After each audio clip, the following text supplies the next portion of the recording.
Good evening, everyone. Welcome to the February 24th, 2021 Abington Finance Committee meeting. We are continuing to meet on Zoom, and we are continuing to meet with department heads to go through the fiscal year 22 budget and get ready for that and work on preparing that. Tonight, we have three departments with us. One is sort of a department, South Shore Votech. We have the golf department who will lead things off, then the South Shore Votech, and then we have the accounting department. And for those who are regular viewers, Sue Moquin, who is at pretty much all of our meetings, who is the town accountant as well, will be presenting for them. So we have Tom Hickey from South Shore Votech, and we have a slew of folks, including Renee, Chris and Steve and Jim from the golf department, Renee being the director, the others being the board. So I think we can kick things off with the golf department, and I will switch my share over to the golf budget.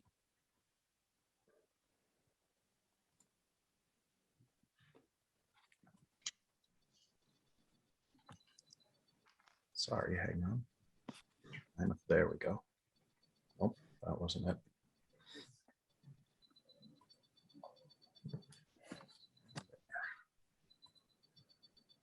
All right, can everyone see the golf budget on the screen? Yes. All right, Renee, do you want to lead things off and tell us how things are going for the golf course? So far, so good. Last year was very busy, actually one of our busiest years ever since we've been there. Even with the restrictions we had in place, it seemed like everyone had no other place to go, so they came to play golf, which was good for us. One of the few outdoor and sort of intrinsically distanced things that people can do. So yeah, that's good to hear. And we were able to set up the clubhouse, so people only had to come inside to use the restroom, and we're able to take payments through the window that was about eye level behind the counter. So that was very useful for us this year. Excellent. Good to hear. So with the budget, there wasn't a huge change. The salary went up about 17,000, and that was for myself at 2%, and all the other employees would be getting 75 cents due to the minimum wage increase. And then I had two skilled employees that the gap would be really closing between them and the minimum wage people. So we discussed with the board and decided to give them the same increase that the minimum wage was getting, which was the 75 cents.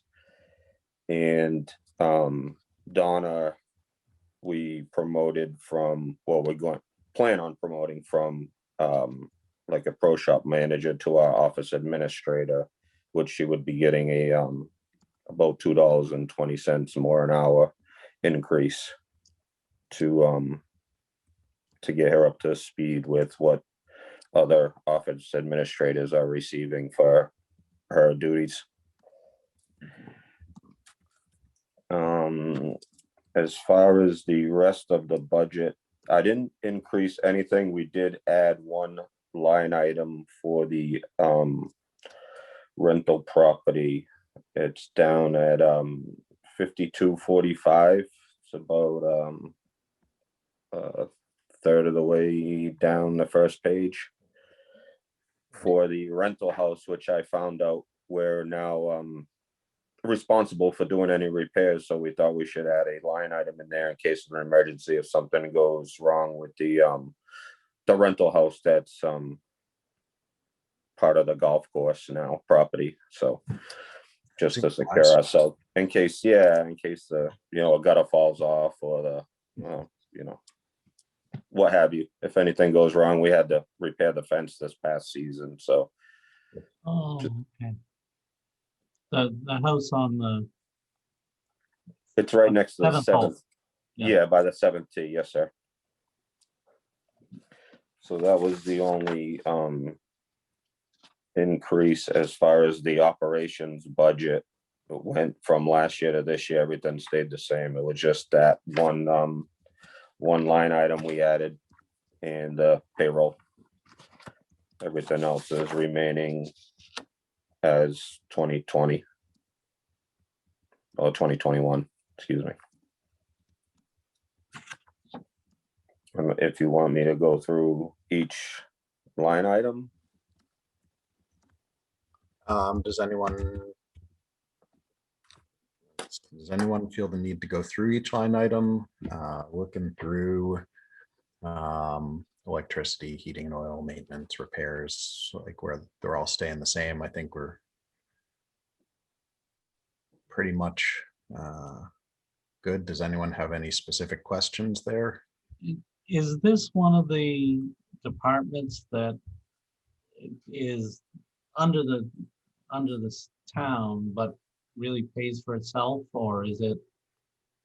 Correct. We operate off an enterprise account, so we're not actually using any general fund money. Okay, yeah, thank you. I thought so, but Yeah.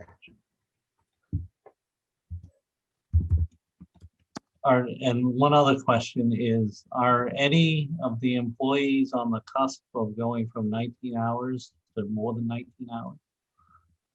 No, everyone on is staying basically with the same hours that they have. I have 3 employees that work full-time during the season and 2 that are part-time that are a little over the 20 hours. But they're at this point, they're older people who aren't really concerned with the benefits or anything like that that would be incurred. Okay, so they don't go on the pension plan. That's why I was asking. They actually do have to contribute to it. Yes, But they're already there, so that's correct. no additional anyway. No, there's no additional cost. And I believe the course actually reimburses those fees also. Okay, good. Thank you. You're welcome.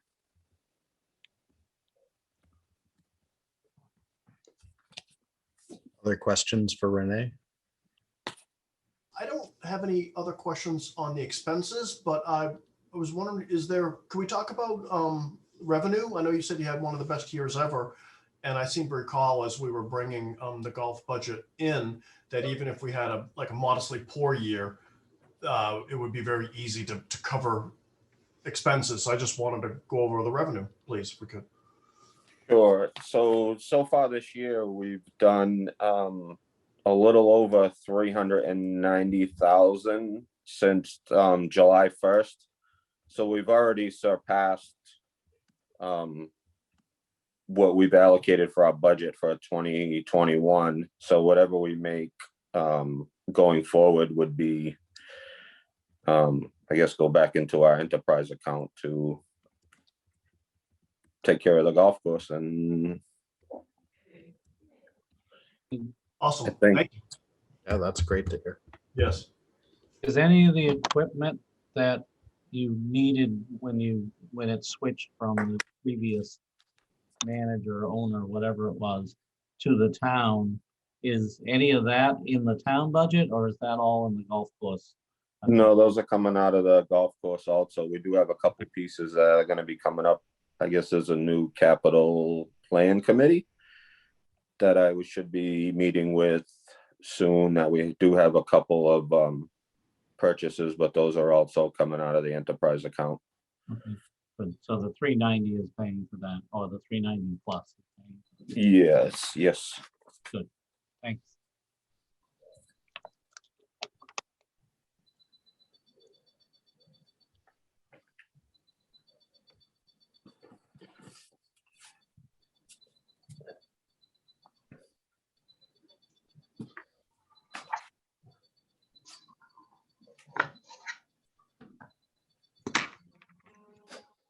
Other questions for Renee or anyone on the board?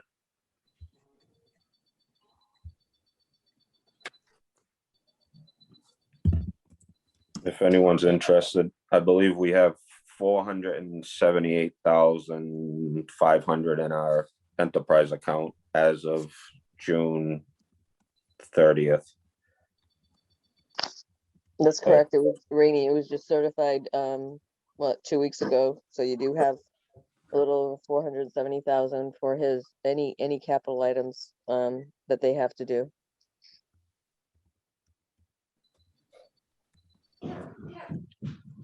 New clubhouse. See, we're working on HVAC system. Never mind the new clubhouse. We'll get air conditioning first. We're taking little steps first, Sue. Yes. But the HVAC system might be through a grant. It's awesome. Sounds like if we stay locked down for a few more years, the new clubhouse is certainly an option. That Well, would be amazing. Let's all cross our fingers that we don't stay locked down for a few No, we don't want to do Yeah, I that. was gonna say, what are you wishing for? I just Not hope wishing. everybody keeps golfing even when they'll It's reading let the out. tea leaves. All right, any other questions? Any other thing we want to know from Renee or anyone else? All right, Renee, thank you so much for your time. Chris, Steve, Jim, thank you guys for joining in. Thank you for coming. Thank you for the work that you guys are doing. Thank you, sir. Thank you, Matt. Thank you. Appreciate it. Oh, And thank you to whoever's dog. thanks for voting. My guess is Steve Wakeland's. I get a little hyper. All right, next up is the South Shore Vocational Technical School. Tom Hickey is on. I know Tom Petrozelli is trying to join. Tom, do we know if I did email you back? I don't know if he's had any luck or. Thanks, Matt. I actually am on. Can you see Tom's name there? Yep. Through backdoor technology, Tom Petrozelli is with us. I just have him on speaker here on my phone, and also joined by our treasurer, Jim Coughlin. Oh, Jim, welcome. Thank you. So you were only moonlighting with the golf folks. I was on the committee about 6 years ago, and I got the gutters got off, and I came over here, and we're going to do windows. So it's Well, much like most town committees and most town volunteers, people pop from one place to another and serve in various different ways. So thank you for both levels of service. I will quickly share, Tom, which would you like me to share first? The revised draft or the FY22 budget? I can, is the pacing of your meeting okay? I could hit the highlights of the revised draft without you having to feel like you have to scroll through it, Matt. It's up to you. Yeah, that sounds good. Okay, so thanks, everybody. It's good to be back, and although in these circumstances we're all adjusting, but it is budget season, so you certainly all have some work to do. I appreciate your time here. The presentation Matt put up is a version of a presentation I gave to our school committee back in December. Matt, if you scroll through to the page that talks about headliners, I'll just cut right to the chase here. And thank you. Next one. Yep, there we go. Thank you. So we're bringing to you, this is the, by my count, this is the 10th budget that I've been fortunate to be able to bring to your finance committee.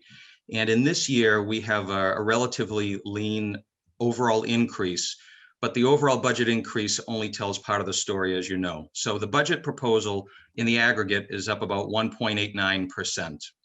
We're anticipating just a slight increase in Chapter 70, an extra $30 a student, which is a lot of districts in the Commonwealth have that projected in the governor's budget. We're projecting slightly, our overall transportation costs we're projecting as being nearly flat, a little bit lower with about 80% reimbursement. And when you hear me speak a little bit later about capital items, we also fortunately have a stabilization fund that we should be able to use as part of an overall, along with fiscal 22 proposal.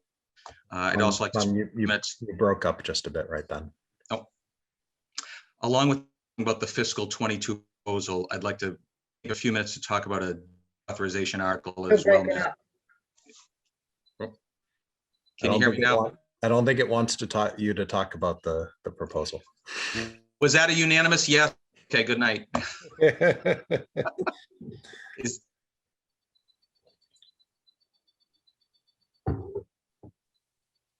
You're definitely jumping. I don't know what's happening. Yay, technology.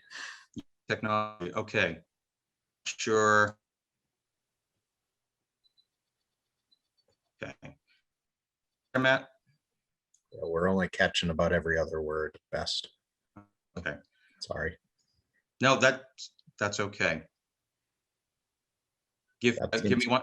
I'm going to go out and come back in. Okay. You actually seem better right now. Okay. All right.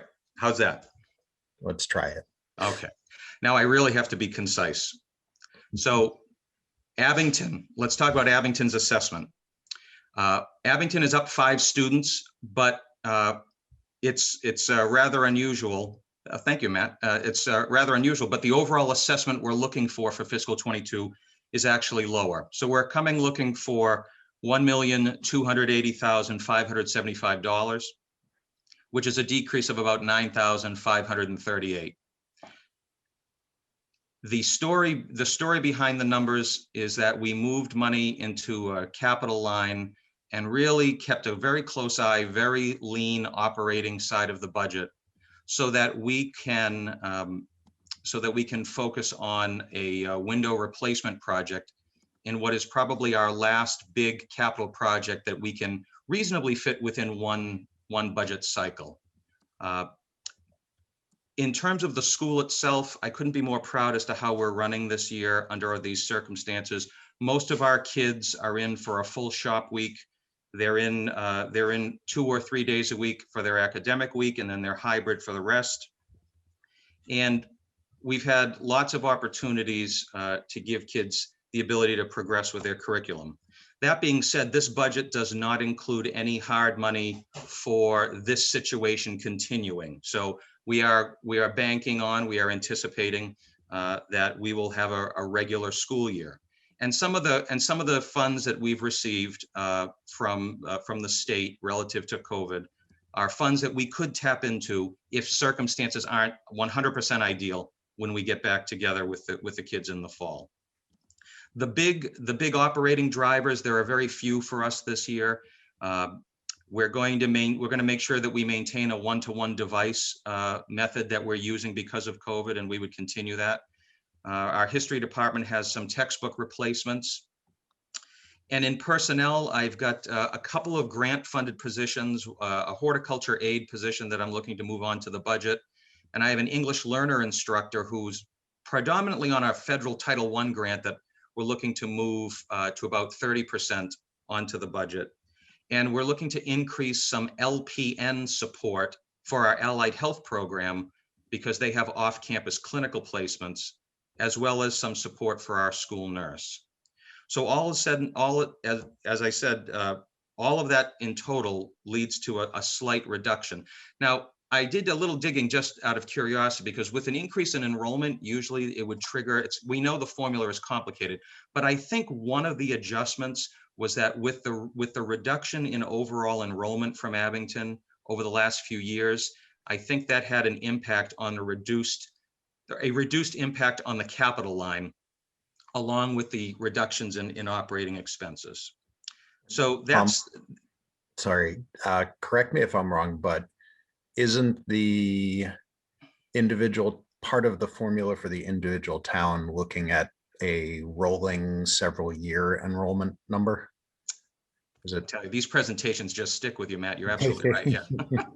Yes. Our regional agreement spells out how we divvy up capital, operating costs that go beyond the minimum, and debt. And so, yes, capital expenses are a 3-year rolling average. We do a 3-year look back. We use in-district town enrollment. That's exactly correct. Yep. And so essentially for that, we would be replacing 2017, which was at 115, with 2020, which is 88. There you go. So that I think would have contributed to that. So in a nutshell, that's the picture for fiscal 22. I feel confident we can still perform at an exceptional level and offer good services to our kids, and move into fiscal 22 with, again, the biggest driver of the budget, which is to replace windows in our 1992 edition. I would use that as a segue over to talk about the next topic, but I'd be happy to pause here if I could answer any budget questions, and then I can talk about the debt authorization article as well. Should I call up the budget while we look at questions there, or? Well, actually, Matt, the other document is really just unpacking the assessment number. So I think we're fine in terms of the visual. You can have it up there, certainly. Yeah. But these numbers simply unpack how we arrived at that 1,280,575. And Jim does a fantastic job making sure that our communities can see with relative ease how these numbers are arrived at. And the backup documents in the backup pages in this document are similar to what you've seen for the last several years. This landscape document here shows you the breakdown of the assessment and the various categories that go into it. And it also gives you a one-year look back comparing last year's assessment, if you will, 21 to projected 22. And then we go even deeper, listing all of the enrollment numbers that contribute to those percentages.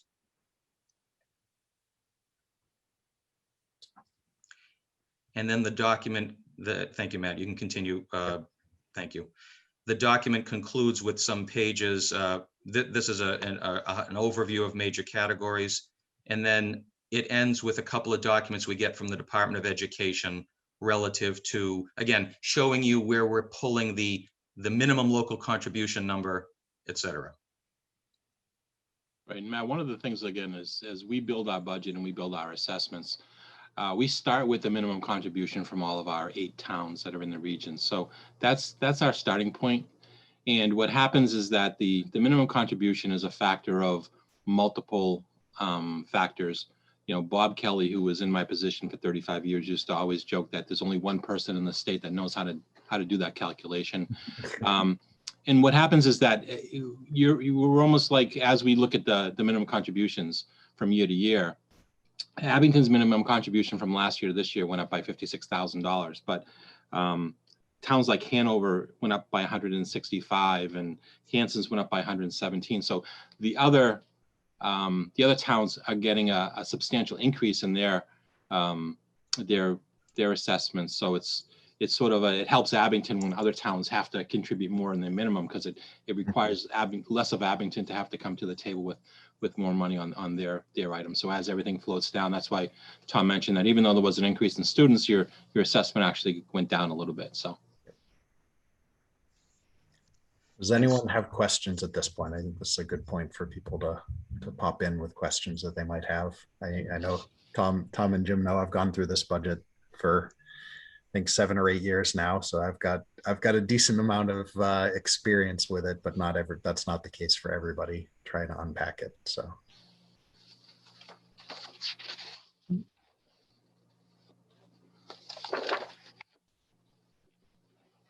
All right. Take that as a no. No, that's good. Thank you. Sign of well put together information. 1.89% is a good Yes. increase. And again, the overall budget increase with each town could vary, but it definitely starts with that intention at the beginning. But So Tom, Matt, can you, I'm sorry? sorry, Tom, can you speak about the warrant article that you want to put forward for the debt?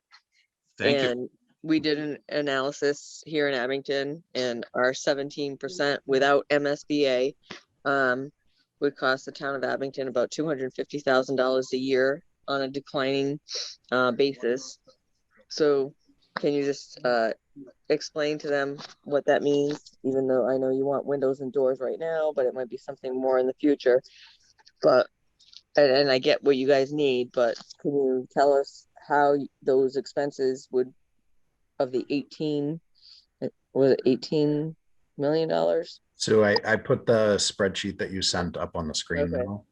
So it was 18.96 million. So Tom, did you want to? Yeah, Tom, can you just speak on that? And I know that number that I gave them is based on if it was straightly Abington, but if you got MSBA, how would that affect our situation? Because that's kind of a lot of money for Abington. Well, I think Tom, I'm not sure what Tom looked like he was frozen for a second, so I'll take a We lost quick Tom quick briefly. second to explain the, so what happens with our debt? I mean, we have no debt in this year's budget, but the debt is calculated based upon a rolling 3-year prior attendance model at the point in time when the debt is authorized. So we're looking right now to try to get debt authorized here in fiscal 22, which means that the enrollment from 21, 20, and 19 would be cemented into the calculation moving forward for the entire length of this debt. So in the printout that Matt had put up a few minutes ago regarding the our assessment calculation, there's a line item in there. There's one of the assessment calculations we had debt service. We had no debt service this year, but the current debt that we have that we paid off last year, that was based upon the fiscal 08, 09, and 2010. Yeah, I think it was in this one. yeah, No, it was in the other one. the other So, one. yeah, you're right there. So write down the debt service. See, we had fiscal 08, 09, and 10, which is because the roof project that we did back in 2011. You know, we fixed the enrollment figures back then. And as you can see, Abington's 118, 122, 142. And then if you scroll down a little bit, Matt. Okay, now the way we do the capital costs is we do the 3-year, again, we go back 3 years, we go 18, 19, and 20. So that's pretty much what will happen now is that if we're actually in fiscal 21 still. So if we vote the debt now, this bottom line percentage will maintain, you know, we cemented into the entire length of the debt that we're looking at. So Abington's percentage will be the 16.89 moving forward on the debt. One other calculation that on the spreadsheet Matt had just posted, we were actually doing our rough calculations based upon a 20-year note. I think Sue's spreadsheet or Matt's spreadsheet, I think that was a 25-year note. So we were, and we were, based upon the bond people that I've been dealing with, they gave us a rate of 3.5 was a safe number. We actually sat in on the town of Situate Selectmen's meeting last night, and they just refinanced a lot of debt at like, you know, 0.49%. So they were less than 0.5% for their debt. I'm not sure what, I mean, you guys had recently gone out for the high school, so I'm sure you're more familiar with the current rates regarding that. But we're using a 3.5% number just for calculation purposes. So that's where we are. So again, with the based upon a 20-year note, Abington's percentage, you know, their yearly cost would be a little bit higher than the 224. So and that's pretty much, again, up to the school committee to decide, you know, when they do take the vote. So let's see, is Tom back yet? Yep. So we have, Okay. looks like we have Tom Petruzzelli. Tom Petruzzelli has joined us. Yeah. So Yeah. Sorry. How are you, Tom? I'm good. How are you tonight, Matt? Glad you made it on. Doing well. Yeah, thank you. We lost Tom Hickey a minute or two ago. yes, losing Tom Hickey is my worst nightmare, by the way, just to let you know, because Tom is so eloquent. So the 1.89 million, as to keep it going, is a collection of all the facility planning that's been done over the last few years. We had a consultant in that basically said this is what it's going to take to bring everything up to speed. If you're familiar with the school, again, the main wing was built in 1962. At that point in time, there were no sprinklers in this section of the building. So a good chunk of that cost would be to sprinkle the 1962 part of the building. There's also, as Tom mentioned, there's a window project that we're looking to do under the umbrella of the fiscal 22 budget. But there's also a roofing of our again, the 1992, the the far left-hand side of that thing is, again, longtime Abington residents will remember that before the 1992 roof, that addition was done, the VOTEC actually used the Beaverbrook as a school, as their satellite school. So VOTEC was in the Beaverbrook. Once this 92 edition was done, they moved it back. They put the school back in order, and that's when the early childhood center started back in 92. So and again, that roof needs to be replaced this year. So, and that's part of the big project. And again, we are still using, as in the top right-hand side of this picture, we still have a couple modular classrooms. And again, we just need more space.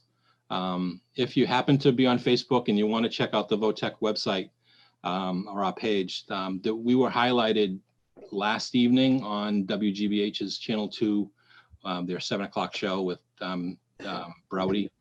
So there was a little 6-minute segment on the VOTEC of how they're dealing with the pandemic and the learning and so forth. And I'm stalling until Tom gets back here, but again, the model for our school right now is all the shops are in school 5 days a week, and we're doing remote 2 days for academic side of things. And again, the problem with our building is that we keep it in such great shape, and we've been to MSBA for many years, 5 years now, going back, and they've said no.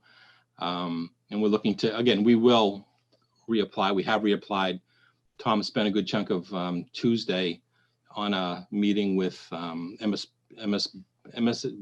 whatever, to on some senior, program that he's going through, some sort of questionnaires and so forth. So, and right now we have been whittled down. We are part of the 30 schools that are in the running for some sort of funding in the next cycle. So again, we will always go after the MSBA funding.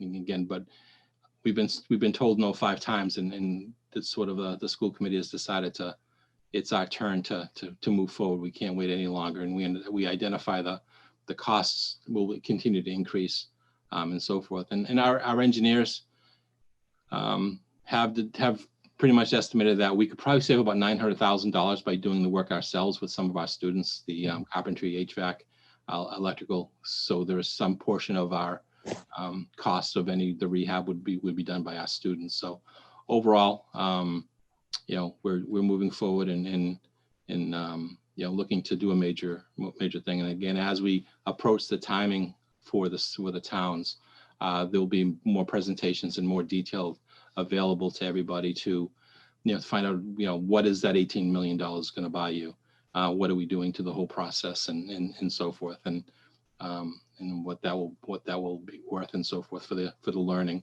As Tom mentioned, in our freshman class, we have about 165 freshmen. And I think when they go through the cycle of their exploratory part of their vocational learning, they get to then pick their top three shops that they'd like to be in as they move forward into sophomore year. Unfortunately, I believe 44 freshmen wanted the electrical shop this year, and we only have physical space for 17.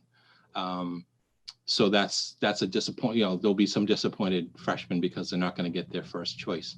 Ideally, a lot of the when you come to the school, it doesn't look overcrowded, but we would love to be able to admit 30 kids into our electrical program, but we can't. We just don't have the space for it. So rearranging the space for everybody else would give us the advantage to again bring us up to the 21st century with the needs. And again, as someone asked last night, is there a waiting list? Technically, yes, but it's not usually that large. But we do there is a great need. Right now we usually have about 160 slots in our freshman class. We have about 225 applications.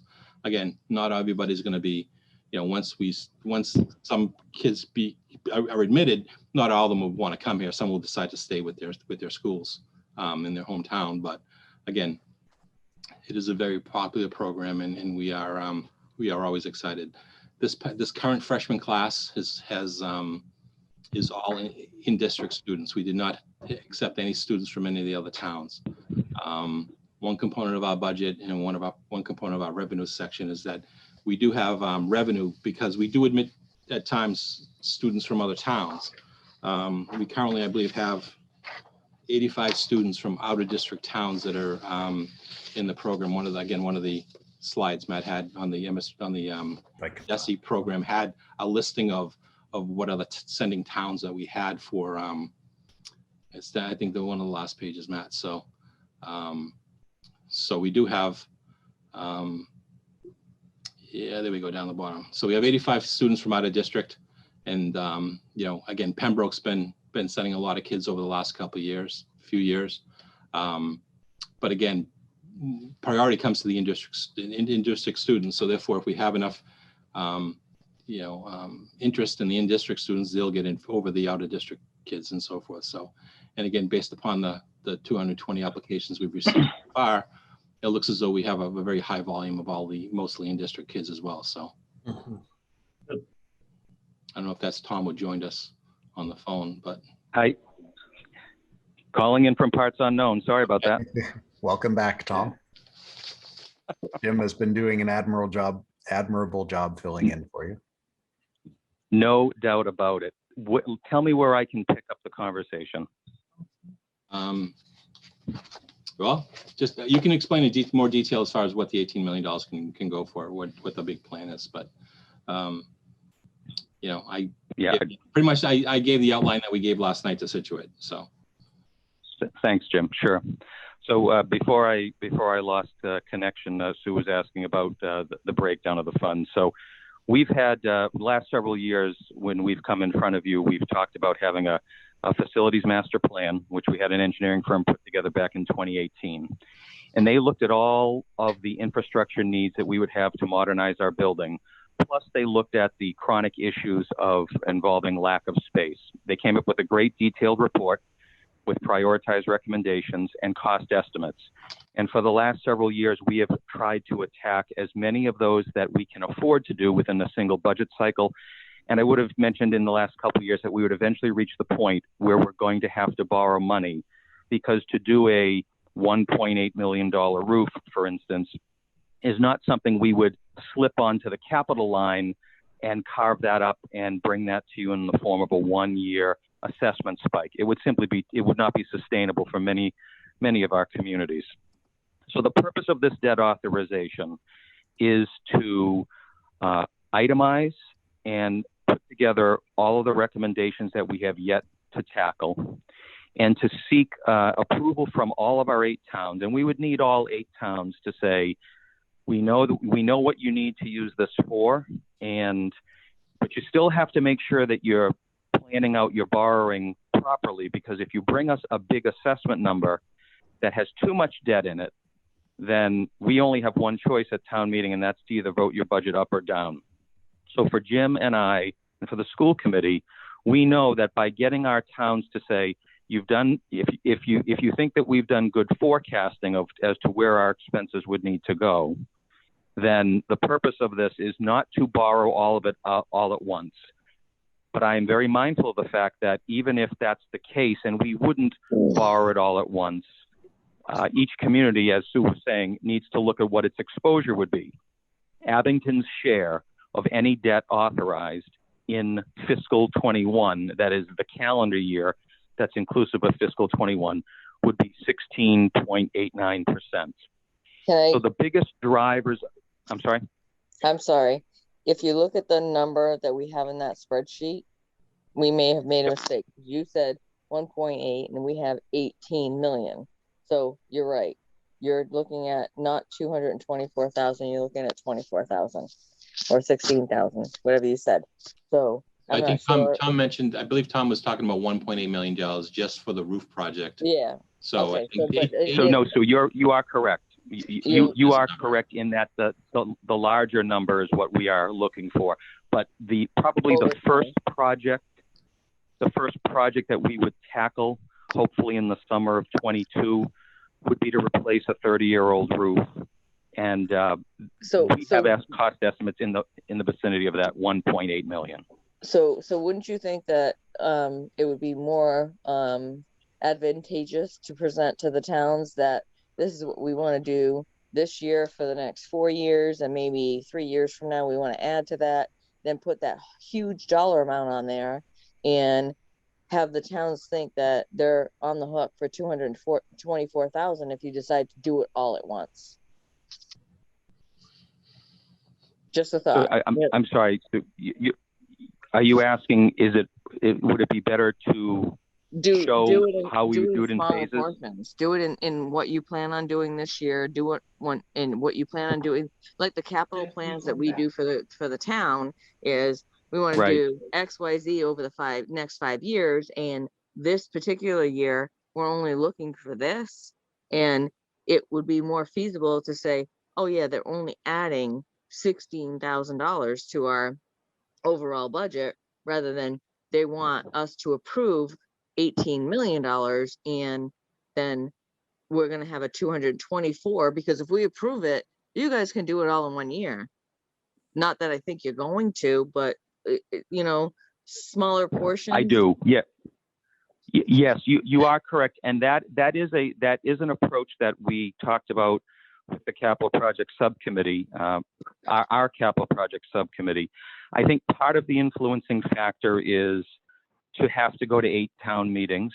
I think the other part is that if we can show how we want to phase this in, what projects would we do in fiscal 23 and 24, then maybe it's an and not an either or. I guess my point is this: you are absolutely correct that if the communities authorize the full amount, then we could in fact do that. Right. Where I see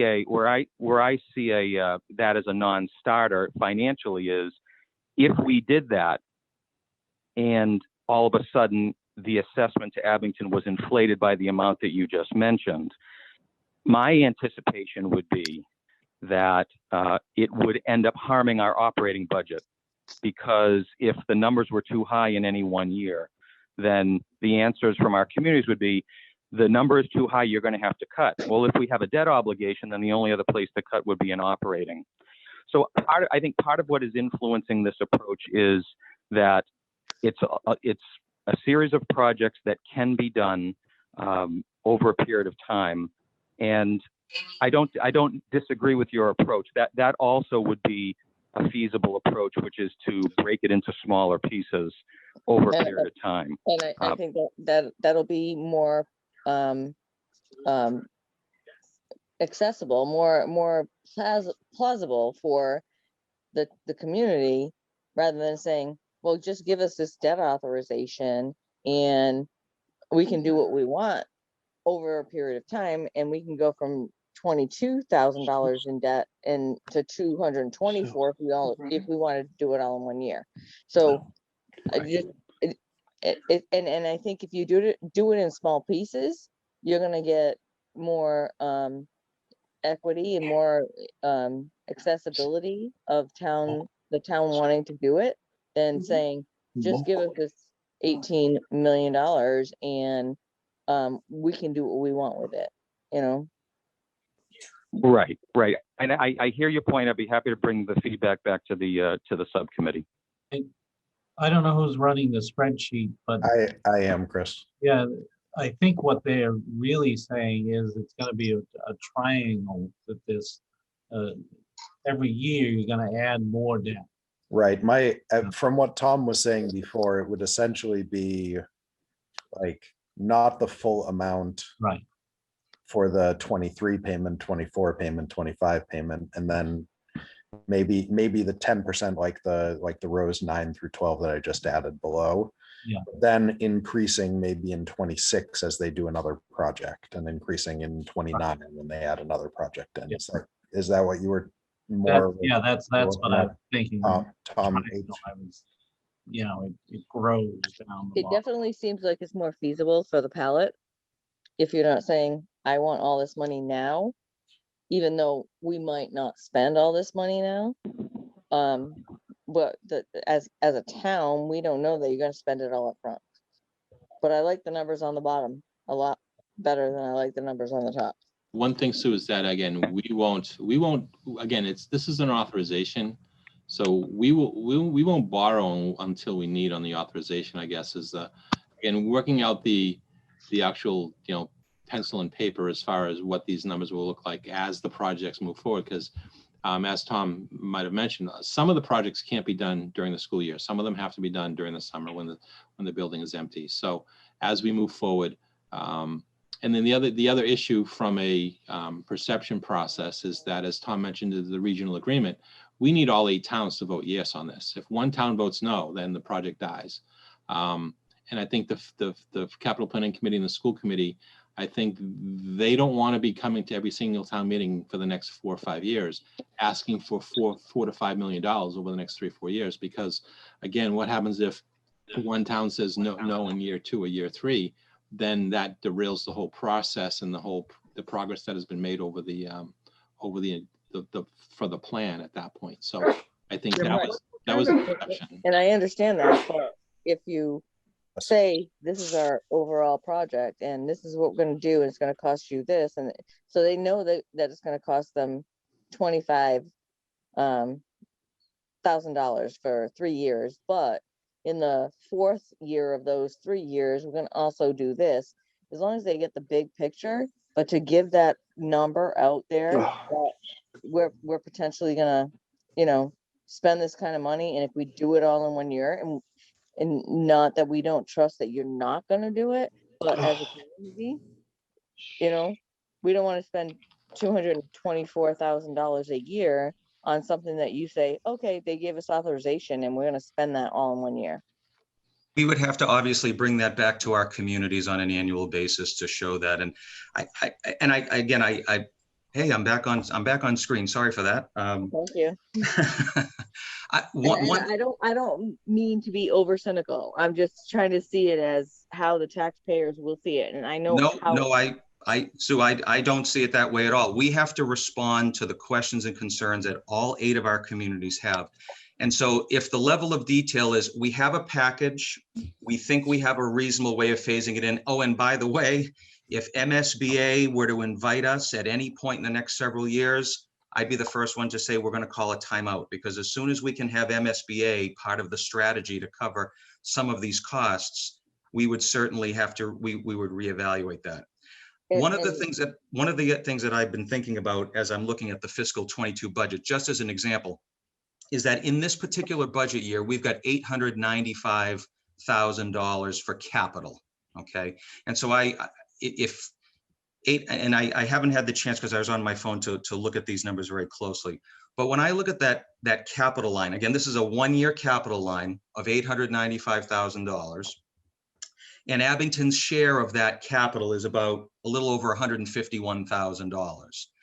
So hypothetically, if our capital line were about $895,000 each year on an annual basis, if you will, and we extrapolated that out over 20 years, without any interest, I think that might be around like $17 million.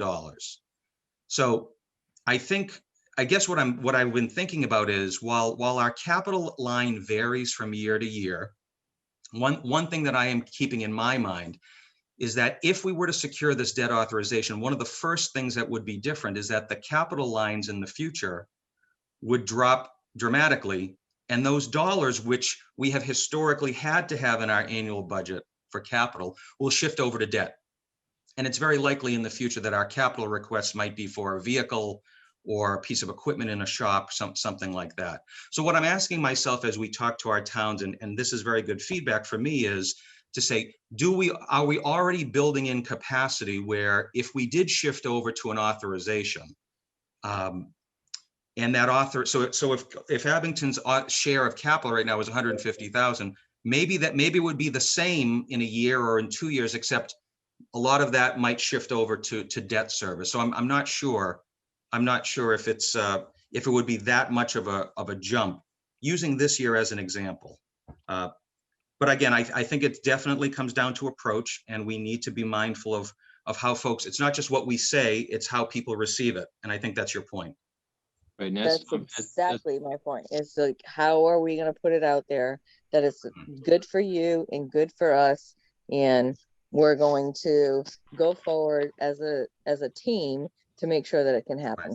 Right. We would need to somehow fit if we did the most aggressive debt authorization approach and borrowed it all at once, it would be on us to make that 223,000 fit into an annual assessment. And the only way to do that would be to cut operating costs and keep the assessments at an overall budget increase of a few percent, and somehow keep those numbers manageable. Because I also understand that if MSBA invited us and 3 or 4 years from now, we were here talking about a $50 million project of which the state would pay for half, we have to be very mindful that several of our communities, Abington included, would absolutely struggle with levy limit issues there. And you'd have to have plenty of time to be talking about debt exclusions or other questions as we try to work together to modernize the school. So your point is well taken. And our approach here is, at the very least at this stage, to try to lay out as much information as possible. I will say, just as a side point, Matt, I'd be happy to forward you this link. I know you have other items on the agenda, but earlier today I put an informational memo on our website about the debt authorization that does a slightly deeper dive. It breaks down the 18.9, it lists all the recommendations and shows all the puzzle pieces face up as to how we arrived at the number in greater detail. And That would definitely be good, yes. and if you wouldn't mind forwarding that to folks, that would be great. Absolutely. One more thing, just to compound what Tom just mentioned about Abington's assessment on the spreadsheet. Our number based upon 20 years, not 25 years, is about $269,000. Sue's number was 224. But again, we have the last few years, a major focus of our capital projects have been building type of projects. This year we have over $700,000 earmarked for the window project. That's a 1-year shot, and that out of that window project, Abington shares about $129,000. Overall, Abington's share of the capital, as Tom mentioned, is 151. So, and again, as we roll larger capital items into the debt project, then our capital items would pretty much reduce to the point where, yes, the debt will go to 224, but the 151 of capital numbers, that will be reduced substantially. So the net might only be $100,000, not 224. And one thing for Tom and the administrators here at the school, they've done a tremendous job over the last couple of years, taking advantage of Perkins grants and being able to get a lot of the industrial equipment, the front end alignment machines and the paint booths and the lathes, and they've gotten a lot of the grant money that we've gotten through the state has bought those pieces of equipment, and therefore we haven't had to go back to the towns for that money. So again, as someone mentioned before, it's a 1.89% budget. So again, it's lean. We do everything we can to again, it's a zero-based budgeting. So it's not last year plus 2%. It's start, wipe the chalkboard off and start from scratch. And so we're at the 1.89%, and we're trying to do whatever we can to cut corners and save money along the way. So overall, Sue, thank you very much for your input, because it's identifying the capital against the net. It's sort of, when we didn't bring it up last night in Situate. And one other factor that the whole debt process and doing it today, one of the Situate selectmen last night looked at the trend of the Situate enrollment, and Situate enrollment was on a decline, and they went from having in their 3 years of student bases 45, 31, and 30. So they're like, hey, if we wait another year, if we're back at 30, we're going to save 10 students in the.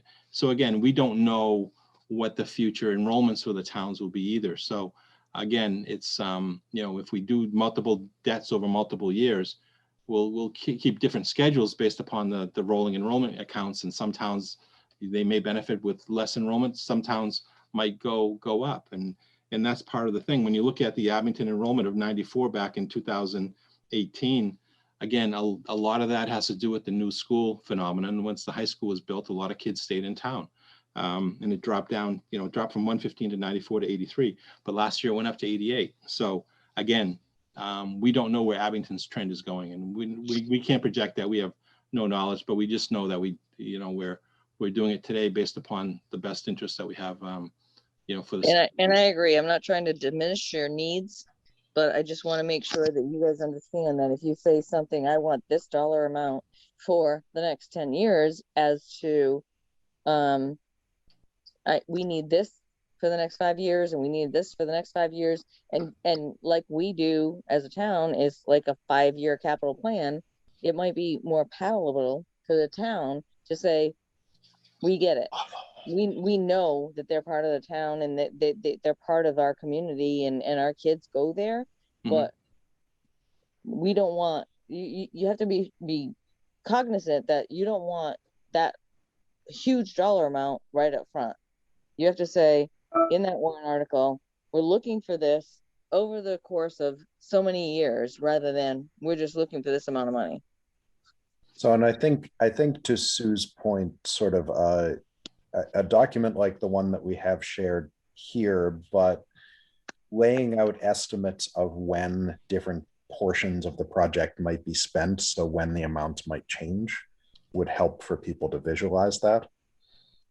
So for example, instead of seeing, as I'm highlighting here, cell F7, 224 for the first year, if it's if you're really only looking to borrow the 1.9 million at the start, and it's going to be 25,000 in the first year, and then in FY25 or 26 or whenever it is that you're going to go on to the next portion of the project, kind of add in and change the amount in a rolling fashion, at least as an estimate to show that, would be a good presentation that would be more realistic and have less sticker shock.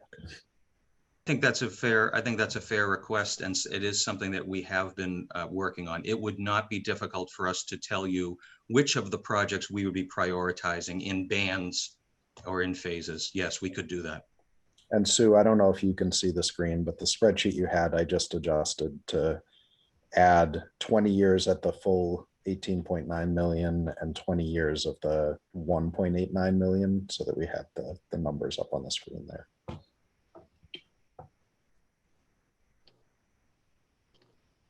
I got it.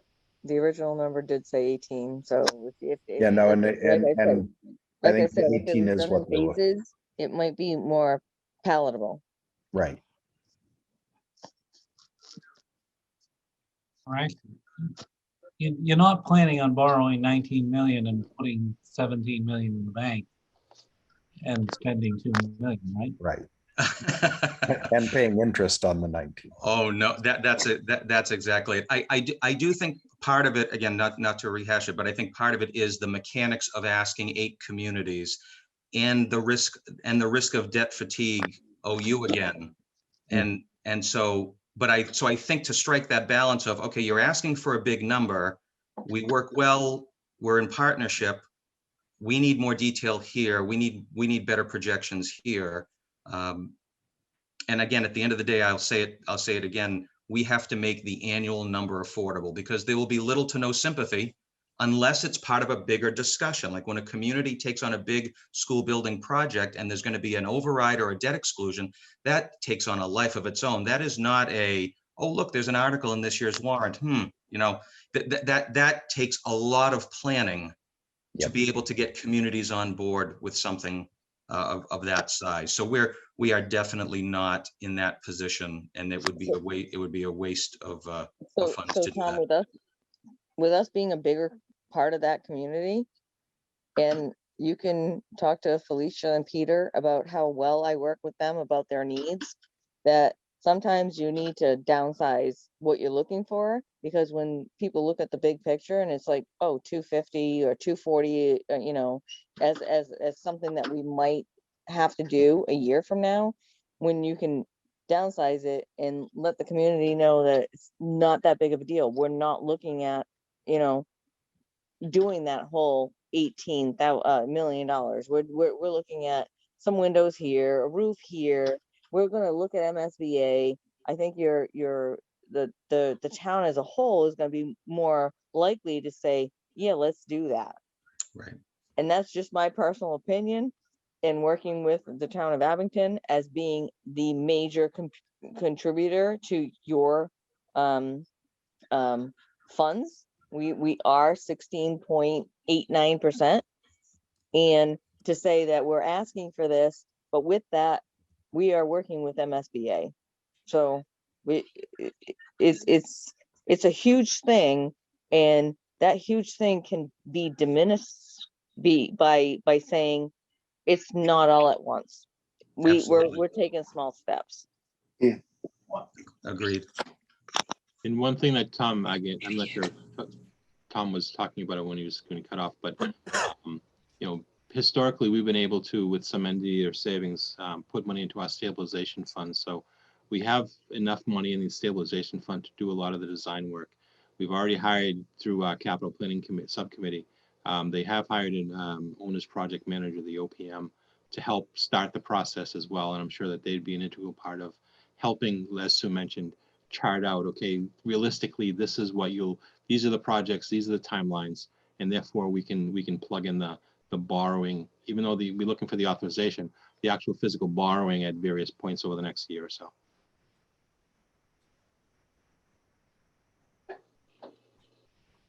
Matt, I think that might hit, that probably hits the substance of it.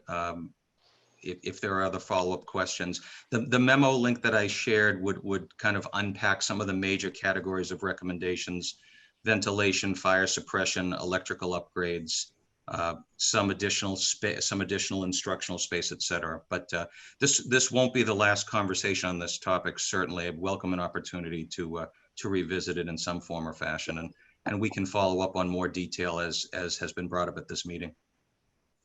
Yep, and I popped sorry. that up on the screen just now, Tom. Well, thank you, Matt. Yes, right. This exactly. So this page of the memo just itemizes some of the major categories contributing to that number.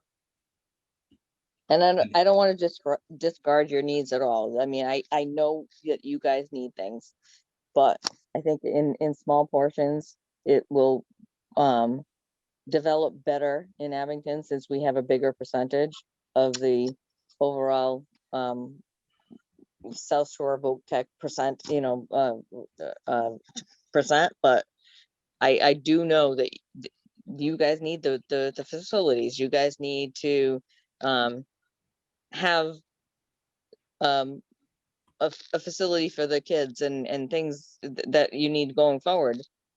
But I think a smaller portion or making Abington people understand it better.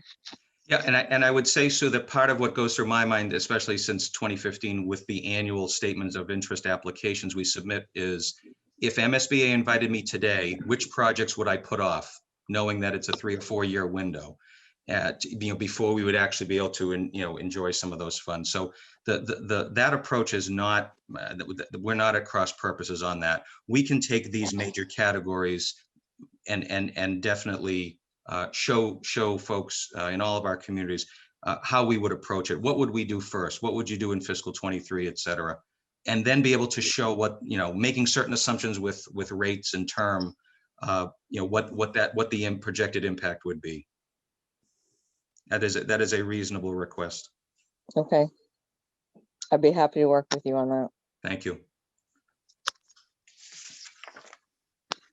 And Matt, and the very last page of the document, just if you don't mind, I appreciate you doing this. The very last page of the document, if you have time to look at it, that page and then the one preceding it is when I referred to the recommendations from the facilities master plan. These are some of the assumptions that we made to arrive at the number. The breakdown of the details. Yeah, thank you. If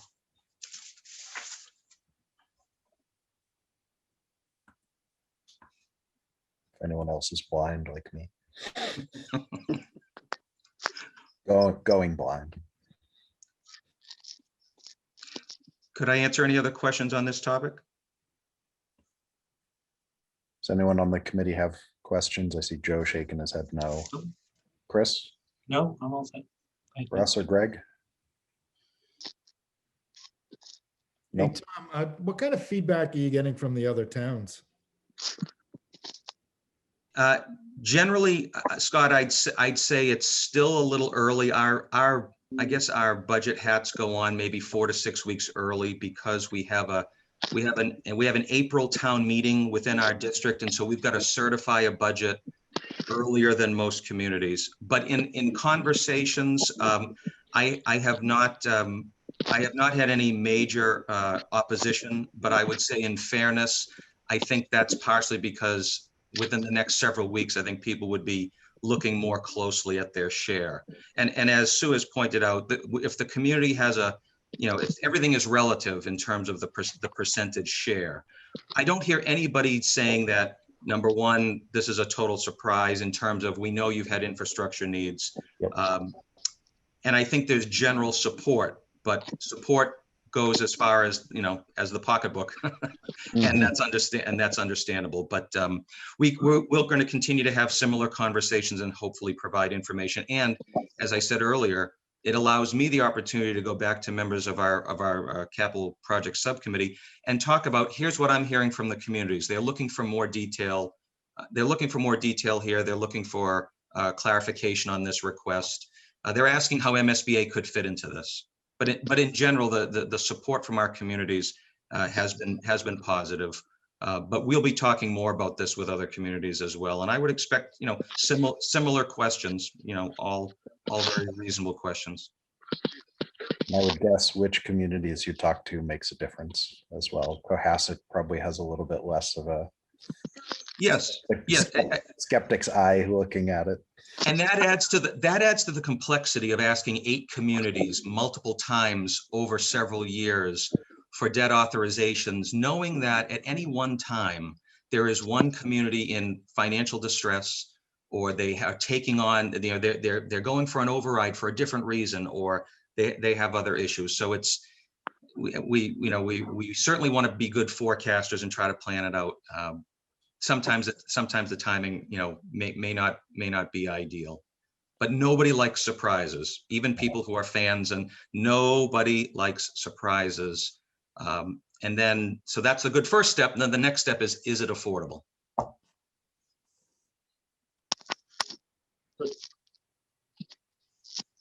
Anyone have other questions there?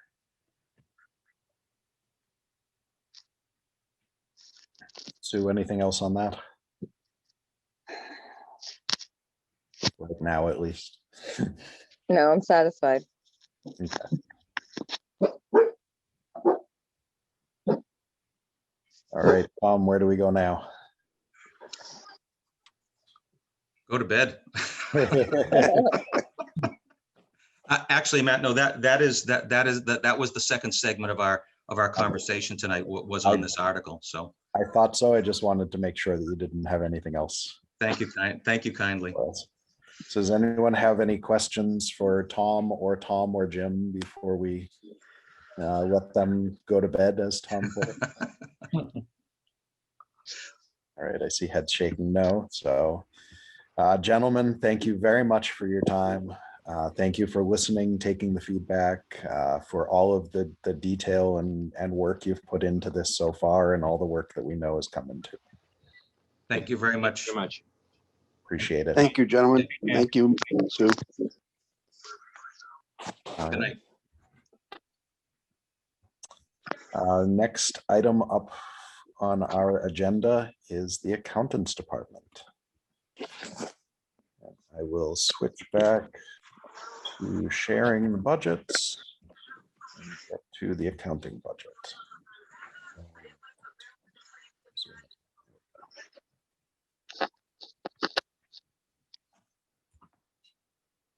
Just shifting my screen around a bit so I can see things.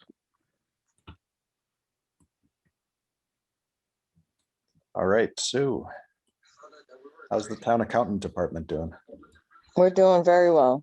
And I would just want to be clear, I was not trying to be difficult with South Shore Tech, other than what it might cost us if they don't go through MSBA. Nope, I think everyone on the committee can agree that what you were doing was in both, it was trying to balance both the best interests of the town and the best interests of the South Shore Votech School. Presenting a big sticker price for something that's not really going to be a big sticker up front, and it's going to kind of change over time. It's not the best way to sell something, and is a more likely way to get it defeated. That's right. I think it in smaller portions, where we want to do the windows, it's 10,000. We want to do this, it's 50,000, rather Yes. than that big sticker price. But anyway, that's just my personal opinion. So These I if you guys want to agree, look at also- my budget, They're also, um, also going for a new school, so doing all of these things, if they are one of the finalists to do that, maybe doesn't make the most sense if we've gone. But and then again, I talked to Tom, and nobody ever knows. He doesn't know if they're ever going to say yes to him. So right. And we know from previous years talking with them that they have been going to MSBA for, excuse me, for years, like he said, or like Jim said, and they have not been having a lot of luck with that. I think this might be the first year they've gotten into that final 30 even of the process. So, and I know that not all 30 of those final 30 get approved by the MSBA. So, it's which is a tough thing to understand when you're talking about regional or voc tech schools that don't have government funding, that you Yeah. think MSBA would be more than willing to help them, help us fund their situation. Yeah, you would think that those schools might essentially jump the line a little bit. Right. I also told him to see if like you really need to get Hingham involved. There are other South Shore communities that send kids to his school, but don't chip in. They just pay per student or something like that. A lot of district schools, yeah. Yeah, like Pembroke certainly would, like with the amount of students that they've sent, it would certainly make sense for them to be a partner community. Right, Since I don't know. they send more than 3 of the towns that are part of the region. Right, and I don't know what the laws are or whatever it is, but somebody needs to figure out how those other towns that are in the South Shore that use the name South Shore every time you ask somebody where they live need to also, give money to this cause. All right, sorry, Sue, go ahead. But no, Sue, you don't need to apologize to us for what you did with them. I think both we and they saw that you were looking out for both best interests there. Thank you. And doing good work as usual. Thank you. All right, so moving on to your own department. All right. So there's not much changes in my budget. You have contractual changes in the salary line items. One or two people, I being myself, I have you can get what the managers union is getting if so it was signed off on. So between me and my administrative assistant and Mary in my office, basically the salary changes are contractual.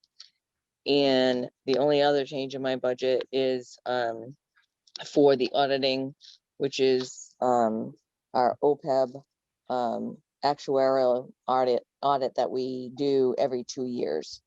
And it goes up. I haven't gotten a quote from them, but it usually goes up about $5,000 a year. So I went from the 1,000 to 1,200, not knowing without getting a quote from them. So it might only be $1,100 more, but everything else in my budget remains the same. I'm sorry, Sue, you said 1,000 and 2,000. I see 10,000 and 12 on my. It's 10 to 12. So technically, I'm not sure if it's going up 1,000 or if it's Oh, I going got up it. All right. 100. I just So misunderstood that. Sorry. But That's going okay. from, it might only end up expending 11,000 out of that, but you went to 12 to. Just to be sure, because I You haven't don't know got the exact amount it's going to go up. correct. Okay. Same. Everything else is the same. All right. Does anyone have questions for Sue on the accountant department budget? It's a pretty straightforward one.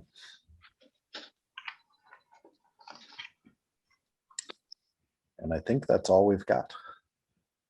Anything else for us there, Sue? Not in my budget.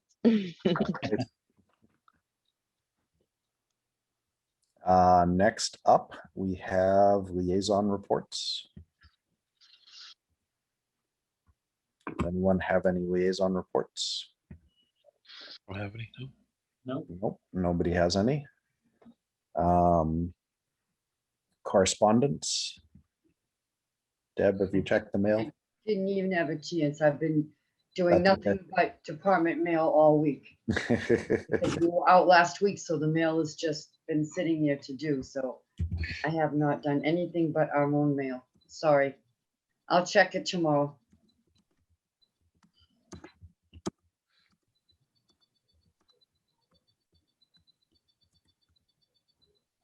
Right, and then, sorry, just running things, review of minutes.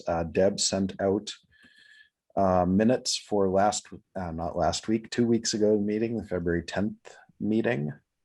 Let me call those up. Doing all kinds of screen sharing tonight. you getting good. So there are February 10th minutes. Deb, do we need 5 people to vote on them? Yeah, I was gonna say. Okay, so we'll hold these off since Joe wasn't there, so we only have 4 people that are eligible to vote. So we'll hold these off until next I week. really didn't get a chance to review them yet because I sent them late. Yeah, I reviewed them. They looked great. Yeah. Excellent detail. I will apologize. My own notes for tonight are a little bit lacking with all the screen sharing for South Shore Votech. I've been going back and forth. I wasn't able to take as many notes to double check against yours and add stuff, but looking at things, our next meeting is March 3rd, which is next Wednesday. Next week is March already, which means spring is right around the corner. Ever optimistic. Looking at these things, March, it will be the 15th month of 2020. So You gonna have March Madness this year or no? they're actually talking about having people attend it as well. I think Really? if they have their vaccine certificates and I think some healthcare workers and stuff being allowed to attend, but they're having it and they're going to have people there. Not a lot of people, but some. So should be interesting.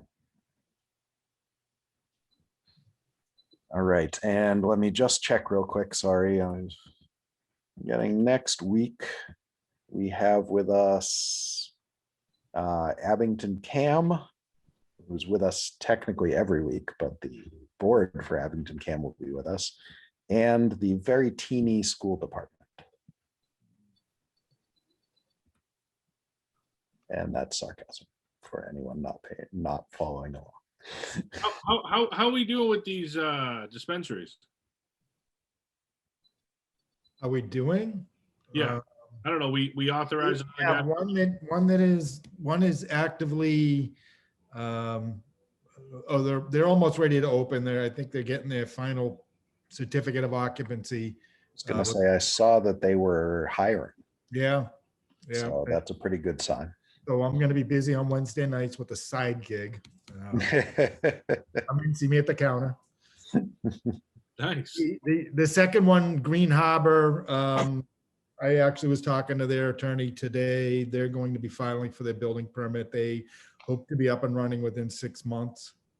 What about the one who was at town meeting? He expects to, he actually has to wait till town meeting gets certified, but he also expects to be up and running within, 6 months. Here. Good. I'm waiting for those millions. Yeah. If anybody thinks, let's just get it off the table now. There's not going to be millions coming to the town. I'm holding Byzantium to that statement. They're going to make millions. Yeah, it's going to be all off of the multi-million you're spending in the dispensaries, Greg. I don't know. I heard we got to do it now. So chop. I nominate Greg to audit their books once a month. I'm Sounds good. like a plan. Maybe live on camera. Yeah.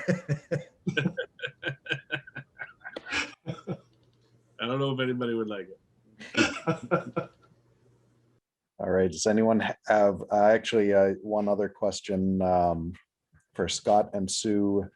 Where are we at on the overall budget right now? How are things looking? The draft versions of the budget. I'll probably ask this every week. So. Yeah, I'll let Sue answer that. Thank you, Scott. We're about $200,000 that we need to come up with. Our free cash didn't come in where we normally have it come in due to the decreased local revenues and taxes last year. So we normally use free cash for the first part to cover snow and ice, and as much snow as we get and as much plowing as we need, we're going to have to raise that on the recap. So every snowstorm that we have is going to hit that snow and ice, and that's what made us go back in the negative. So keep your fingers crossed that 200,000 doesn't go up much higher, and we can figure out creative ways to come in with local receipts or other revenues. But just keep in mind, we're not where we need to be, but we're working at it, and we're raising snow and ice on the recap rather than paying for it with free cash like we normally do. And we still got some big ticket items that we're looking at, if there's going to be any or less of an increase maybe in health, our health insurance costs, and hopefully less of an increase in our trash once, I have a call with our attorney tomorrow on the bid documents, and hopefully we're going to have some numbers back in so I can have some stuff to talk with the trash committee about. And maybe we can have some savings there. And other than that, we did put a healthy amount into stabilization last year, so it wouldn't surprise me. I think that this may be a year that we have to use that for some items. It seems to be sort of a common practice. I'm a lot more optimistic on how things will shake out in the coming years, but I think this year we might have to do that. That's why we put it in. So, and Scott, I love your optimistic view of things, but keep in mind with that deficit, we also are banking on doing the regional police dispatch. And we are doing that. We are? Yep. Awesome. and I did, on a side note, I did talk to the fire chief recently at a Abington High School basketball game that we were both attending as parents of seniors. And he was fully in support of the police going to the Holbrook dispatch as well. Yeah, actually, he's in support. I had a meeting with Chief Majensky today to get his input on it, and we've talked a bit back and forth, and he's 100% in support of it. And obviously, Deputy Chief Cutter's in support of it. And there are some, there's some intrepidation out there. There are some pros and cons, but at this point, the pros far outweigh the cons. So yeah, I think that this is something that we have to do. Is there a plan to try to, I guess, ease the concerns, right? Because I haven't seen any chatter that's related to supporting it, and actually a lot of chatter saying it's a terrible idea. I'm kind of indifferent, so I don't know the details, but is there any way to kind of, or is it worth even trying to kind of say, here are the pros and cons and why we think it's the right thing to do? Well, that's why we had the meeting with the selectmen, and we spelled it out. We'll probably do a little more of a campaign on information on it, but overall it's worked in other communities. It's like anything else. There's going to be some hiccups in the beginning. We're going to do everything we can to mitigate any problems, and certainly we'll have plans in place on how to address any issues that come up. But definitely better than the system we're using now. And I would have to say, I agree with Scott that it is a feasible system. And yes, there will be some hiccups, but we can overcome those hiccups. There's no reason why we can't do a regional dispatch. I've done studies on them, and it works for other communities. So there's no reason why it shouldn't work for ours. And is there a significant financial gain too? There are savings. The financial gain in the initial stages is it's all paid for through grant money. Yeah. State E911 grant money, it's called. And what they not only are they are rolling in the costs, they're upgrading infrastructure. There'll be significant savings on future capital investments in communication equipment. The current assessment that we pay now, that's in excess of $180,000, would be rolled into it for the next 5 years. So there's a savings of that plus the enhanced protection, because right now what happens when you when you pick up a phone, if you pick up a landline and dial 911, something different happens than if you pick up a cell phone and dial 911. And depending on the service that you're looking for, whoever answers that phone might have to transfer it to another agency. And it's very confusing. It shouldn't be that way. And then we have one of two options. We either go with a regionalized entity that's out there now that's established, or we try to create our own, and we have to bring in other towns to do that. It costs millions of dollars, takes a lot of manpower. I've been involved in the creation of one when I was over in Duxbury when they created their regional center. I've had long discussions with them on if they'd be interested in us moving over there, and they said, sure, we'll be happy to take you, but it doesn't make any sense for a lot of different reasons. And if you talk to Chief Nuttall, he'll tell you that the partners that we use in our emergency backup and our mutual aid are all using Holbrook. And so it makes sense for police and fire to be in the same building, in the same regional center. So that's why, we chose that one. But yeah, overall, I think it's a great move. We would never get the investment from, we would never get the grant money that they're getting. I actually sat down, I brought the state in, and I talked to the coordinator who's in charge of setting up either new centers or moving us into a regional center. She does the whole state. She's the state coordinator. And she agreed. She said, look, she doesn't sponsor or she doesn't recommend any one particular regional center, but she said it does make most sense to go to that one. And she said, you're not likely to get any grant money to do anything on your own. It just isn't, it won't happen. And for those reasons, we would have to bring in other communities that are already regionalized somewhere else and happy. And then we would have to build a building. And then we'd have to equip the building, and we'd have to train people to run the building and to run the operation. Mm-hmm. So the upfront investment from the town would be millions. Something that could have potentially been a good long-term investment, but a lot of upfront cost and a lot of upfront work. Yeah. So when they did it, and I don't know how it started in Holbrook. I know the one in Duxbury started at, it was just conceptual. They were using Plymouth County, I think, was doing most of, they had a Plymouth County Fire Control that did pretty much most of their fire dispatch for them. And, they found that it was nice to get a couple of towns together and do their own little thing. And they threw a bunch of money at it, came from the state. And they realized, wow, this works great. And then they expanded and expanded. But that was, 8 years ago, 9 years ago, when that ship has sailed. For them looking for new ones now, everybody's already established. You have Holbrook, you have Cohasset or Hingham, you have the one in Duxbury, so proximity wise, they don't really want another one.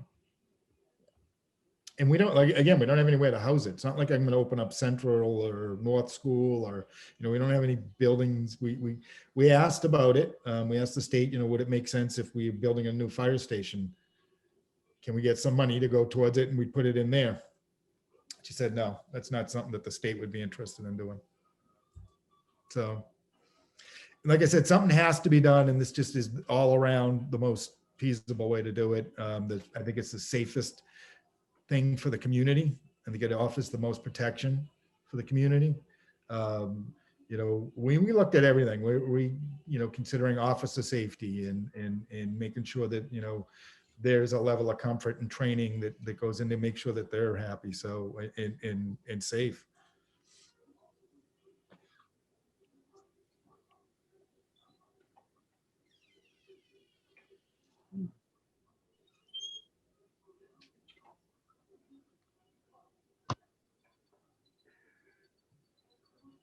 Sorry, I was on mute. Anyone have other questions? Nope. No, All right, next meeting, next Wednesday, March 3rd. Abington CAM and the school department. Does anyone have any further discussion, questions, motions? Motion to Motion. adjourn? Got a Second. motion to adjourn from Russ with a second from Joe. Any discussion?